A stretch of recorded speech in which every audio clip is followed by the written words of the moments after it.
Hello students. आज का जो हमारा टॉपिक है वो है कंटिन्यूस चार्ज डिस्ट्रीब्यूशन।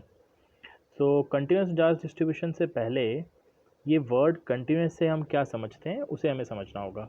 तो अभी तक हम ये पढ़ के आए थे कि क्वांटाइजेशन होता है जहाँ total charge on a body is given by integral multiple of the basic या फंडामेंटल चार्ज, ये हमने पढ़ा था। जिसका मतलब ये है कि अगर मैं 1.5 ई की बात करूँ तो ऐसा कोई चार्ज किसी बॉडी पे प्रेजेंट नहीं होगा। तो फिर कंटिन्यूस कैसे हो सकता है चार्ज? जब हमने ये देखा था कि स्टेप वाइज चार्ज इंक्रीज़ हो रहे हैं, हमने इसी तरीके से देखा था। और यहाँ पर जाके nth स्टेप पे जो चार्ज होगा वो होगा एन ई। इसके बीच में कोई चार्ज नहीं होगा, यानी 1.5 या 1.8 फ्रैक्शन के अंदर कोई भी चार्जेस प्रेजेंट नहीं होंगे इन टर्म्स ऑफ ई। फिर कंटिन्यूस से हम क्या समझें? तो इसको हम ऐसे समझें कि इलेक्ट्रॉन्स जो हैं किसी एक पर्टिकुलर बॉडी पे, मान लीजिए कि इस पे बहुत सारे इलेक्ट्रॉन हैं, इस बॉडी पे बहुत सारे इलेक्ट्रॉन हैं, तो इस बॉडी के एक बहुत छोटे से पार्ट में भी कई सारे इलेक्ट्रॉन प्रेजेंट होते हैं। क्योंकि इलेक्ट्रॉन जो है उस पर जो चार्ज होता है वो होता है -1.6 इंटू 10⁻⁻19 कूलम्स। ये इसके ऊपर एक इलेक्ट्रॉन पे चार्ज है। तो अगर मैंने बात करी कुछ माइक्रो कूलम्स की भी, तो उस माइक्रो कूलम्स में भी बहुत सारे इलेक्ट्रॉन्स प्रेजेंट होंगे। क्योंकि माइक्रो कूलम का मतलब है 10⁻⁻6c, जबकि इसकी इसकी जो ऑर्डर थी वो थी 10⁻⁻19। इसका मतलब ये होता है कि 10⁻⁻6 कूलम एक बहुत बड़ा चार्ज है जिसमें काफ़ी सारे इलेक्ट्रॉन्स प्रेजेंट होते हैं। तो यही है टर्म कंटिन्यूस का मतलब है कि चार्जेस जो हैं वो एक तरह से, अगर मैं उसका बहुत छोटा पार्ट भी लेता हूँ, इतना छोटा पार्ट लिया मैंने, पर यहाँ पर भी वो जो चार्जेस हैं इतने ज़्यादा पास में हैं कि उनको हम एज ए कंटिन्यूस मान रहे हैं। उसको हम कैसे ट्रीट कर रहे हैं कि वो क्या है, कंटिन्यूस है, क्योंकि नंबर ऑफ चार्जेस बहुत ज़्यादा हैं। तो ये तीन तरीके से हो सकते हैं। इसको समझने के लिए हम ऐसा समझें कि एक है जब मेरे पास में ओनली लेंथ प्रेजेंट हो, जिसको मैं बोलता हूँ it is a one dimension. तो वन डायमेंशन के अंदर भी डिस्ट्रीब्यूटेड हो सकते हैं लेंथ वाइज। एक लेंथ है जिसकी कोई सेकंड डायमेंशन नहीं, ओनली एक्स एक्सिस के ऊपर है, तो इस लेंथ के ऊपर कुछ चार्जेस डिस्ट्रीब्यूटेड हैं। इस तरीके के चार्ज डिस्ट्रीब्यूशन जो कहलाते हैं वो कहलाते हैं लेंथ वाइज डिस्ट्रीब्यूशन। दूसरा हो सकता है कि हमारे पास में कुछ एरिया हो और उसमें कुछ चार्जेस डिस्ट्रीब्यूट हो, उसको मैं कहता हूँ एरिया वाइज डिस्ट्रीब्यूशन या सरफेस चार्ज डेंसिटीज़। नेक्स्ट में जो आता है वो आता है कि हमारे पास में कुछ 3 डायमेंशन बॉडी हो। फर्स्ट में हमने देखा था लेंथ, सेकंड में सरफेस के अंदर हमने देखा था एरिया, और थर्ड आता है हमारे पास में वॉल्यूम, जिसमें कि जो चार्जेस हैं इस पर्टिकुलर वॉल्यूम में ही डिस्ट्रीब्यूटेड है। तो आइए अब हम इसको सबसे पहले हम देखेंगे कंटिन्यूस चार्ज डिस्ट्रीब्यूशन होता क्या है। जैसे कि मैंने बताया था, अगर मेरे पास में एक बॉडी है और उस पर कुछ चार्जेस हैं, तो ये जो चार्जेस हैं ये अगर पॉजिटिव हैं तो भी और नेगेटिव हैं तो भी वो इतने पास में सिचुएटेड हैं कि उनको मैं कैसा मान लेता हूँ, वो मेरे कंटिन्यूस हैं। तो इसको मैं डिफ़ाइन ऐसे करता हूँ कि एक ऐसा सिस्टम जहाँ पर जो चार्जेस हैं वो बहुत क्लोजली स्पेस्ड हैं। क्लोजली स्पेस है ना, बहुत पास पास में है और बहुत सारे हैं। इन that case that system forms a continuous charge distribution. तो कंटिन्यूस ऐसे सिस्टम को हम कैसा कहेंगे कि वहाँ पर जो डिस्ट्रीब्यूशन है चार्जेस का वो कंटिन्यूस हम मान सकते हैं। चलिए, तो इसके अंदर हमारे पास में, जैसा कि मैंने कहा था, 3 कैटेगरीज हैं। फर्स्ट कैटेगरी है जिसको हम कहते हैं लीनियर चार्ज डिस्ट्रीब्यूशन। जैसा कि वर्ड हमें मालूम पड़ रहा है, लीनियर का मतलब क्या है, लेंथ वाइज डिस्ट्रीब्यूशन है। तो यहाँ पर जो हमारे पास में जो बॉडी ली है वो मैंने एक लेंथ वाइज बॉडी ली है, और मेरे जो चार्जेस हैं वो इस लेंथ पर डिस्ट्रीब्यूटेड हैं। ऑलराइट, तो अब ये लेंथ वाइज भी 2-3 तरीके से हो सकती है। यानी कि अगर ये लेंथ है, ये लाइन है, इसको भी मैं लीनियर चार्ज डिस्ट्रीब्यूशन कहता हूँ। अगर एक रिंग फॉर्म हुई है वो भी मेरा क्या कहलाएगा, लीनियर चार्ज डिस्ट्रीब्यूशन, क्योंकि ये जो सरकमफेरेंस है इसका, ये सरकमफेरेंस पे ही चार्जेस प्रेजेंट हैं। तो इस तरीके के डिस्ट्रीब्यूशन को भी मैं लीनियर चार्ज डिस्ट्रीब्यूशन की कैटेगरी के अंदर ही मानता हूँ। तो मैं इसको डिफाइन कर लूँ, it is a charge which is distributed over a straight line circumference. या अगर मैंने क्यूबॉइड लिया है तो उसकी भी क्या लिए हैं, एजेस लिए हैं। तो मैंने एक क्यूबॉइड लिया है तो क्यूबॉइड की एजेस पर, ये जो है इसकी एज पर जो चार्जेस हैं वो भी कौन सी कैटेगरी में आएंगे, वो भी लीनियर चार्ज डिस्ट्रीब्यूशन कैटेगरी के अंदर आते हैं। ओके, तो ये तो हो गया लीनियर चार्ज डिस्ट्रीब्यूशन। इस तरीके के चार्ज डिस्ट्रीब्यूशन को हम लीनियर चार्ज डिस्ट्रीब्यूशन कहते हैं। अब आती है बारी की डेंसिटी क्या होगी, कि लीनियर चार्ज डेंसिटी को हम लैम्डा से रिप्रेजेंट करते हैं। तो इस पे मान लीजिए क्यू चार्जेस हैं और इसकी लेंथ है एल। सो इस पर्टिकुलर लेंथ एल पर क्यू नंबर ऑफ चार्जेस हैं, तो इसकी डेंसिटी होगा इतनी लेंथ पर कितने चार्जेस हैं, तो that is represented by lambda. So it is charge पर unit of the length. So therefore it is denoted by lambda is equal to q upon l। तो ये हमारा हो गया लीनियर चार्ज डेंसिटी। चलिए आगे देखते हैं। एग्जाम्पल लिया है हमने। फर्स्ट एग्जाम्पल है जहाँ पर हमने एक लेंथ वाइज डिस्ट्रीब्यूशन ले लिया। तो ये एक लेंथ वाइज डिस्ट्रीब्यूशन है चार्जेस का, जहाँ एक लाइन ली है और उस पर मैंने पॉजिटिव चार्जेस को डिस्ट्रीब्यूट कर रखा है। तो जब मैं इसका एक छोटा सा पार्ट लेता हूँ इस पॉजिटिव चार्जेस का, इसको आप ध्यान से देखें, इस पॉजिटिव चार्जेस के छोटे से पार्ट ए बी के अंदर जिसकी लेंथ ए बी, उसकी लेंथ हमने ली है डी एल। तो इस तरीके के छोटे से लेंथ को हम बोलते हैं कि ये मेरा एक लाइन कंपोनेंट है। इस कंपोनेंट को मैं बोलता हूँ लीनियर चार्ज एलिमेंट। ये मेरा कैसा एलिमेंट है, it is a line element या लीनियर चार्ज एलिमेंट मैं इसको बोलता हूँ। और इसकी जो लेंथ है इट इज़ डी एल। इस डी एल लेंथ पर लेट अस से the charge is D Q. ये कंप्लीट लेंथ पे जो टोटल चार्ज है वो तो है क्यू। इस कंप्लीट लेंथ को किससे रिप्रेजेंट किया है, एल से। पर जो छोटा सा लाइन चार्ज एलिमेंट है, जिसको मैंने छोटा सा एलिमेंट ए बी बोला है, उसकी जो लेंथ है वो है आपकी डी एल, और उस पर जो चार्ज है that is equal to D Q. तो अब मैंने, क्योंकि डेंसिटी आपकी कांस्टेंट है, डेंसिटी क्या है, जो लैम्डा से लीनियर चार्ज डेंसिटी को किससे रिप्रेजेंट किया, लैम्डा से। लैम्डा यानी कि अगर मैं यहाँ पर लूँ तो भी लैम्डा बराबर होगा, यहाँ लूँ, लाइन के हर एक पार्ट पर डेंसिटी सेम होती है। तो डेंसिटी को मैंने डिफाइन किया था चार्ज पर यूनिट लेंथ। ऑलराइट, तो अगर मैं ये बोलूँ ये छोटा सा पार्ट डी क्यू अगर डी एल लिया है, तो इस डी एल पे भी लैम्डा ही होगा, लीनियर चार्ज डेंसिटी। तो उस केस में lambda will be equal to D Q upon D L, charge पर यूनिट लेंथ। पर चार्ज किसके इक्वल है, डी क्यू, और लेंथ कितनी है उसकी, डी एल। तो मेरे पास में लीनियर चार्ज डेंसिटी किससे रिप्रेजेंट हुई, D Q upon D L से। सो डी क्यू को अगर मैं इस तरफ रखूँ, डी एल को उस तरफ भेज दूँ, तो मेरे पास में आ जाता है D Q is equal to lambda D L.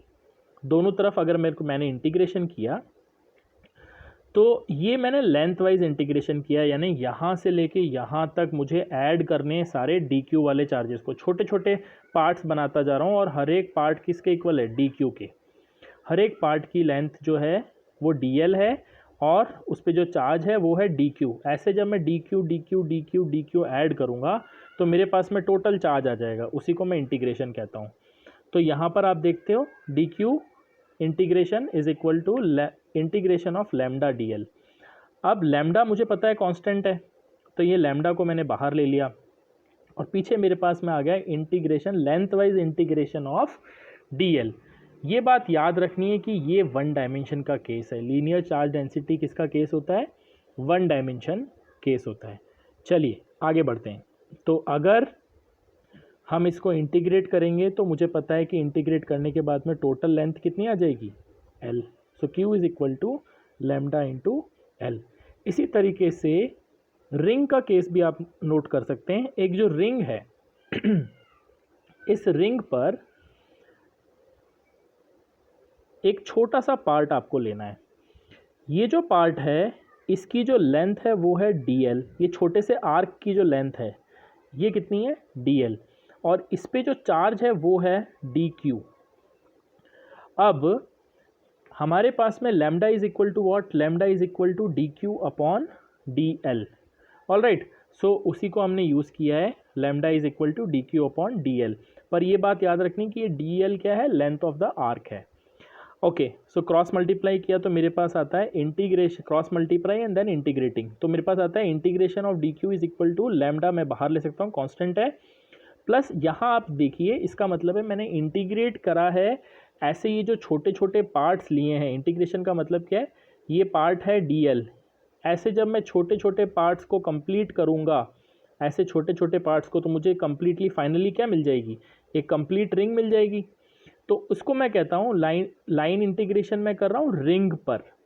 Okay, तो यहाँ मैं ये देखता हूँ कि मेरे पास में ये जो इंटीग्रेशन आता है डीएल का, वो किसके इक्वल आएगा, ये कंप्लीट रिंग मिल गई है उसके इक्वल। तो ये रिंग एक्चुअली क्या है, सरकमफेरेंस है। क्या है, सरकमफेरेंस। ओके, तो सरकमफेरेंस जो होता है वो होता है 2 पाई आर। तो अब मैं इस इंटीग्रेशन ऑफ डी एल को डायरेक्टली लिख सकता हूँ, 2 पाई आर से रिप्रेजेंट कर सकता हूँ।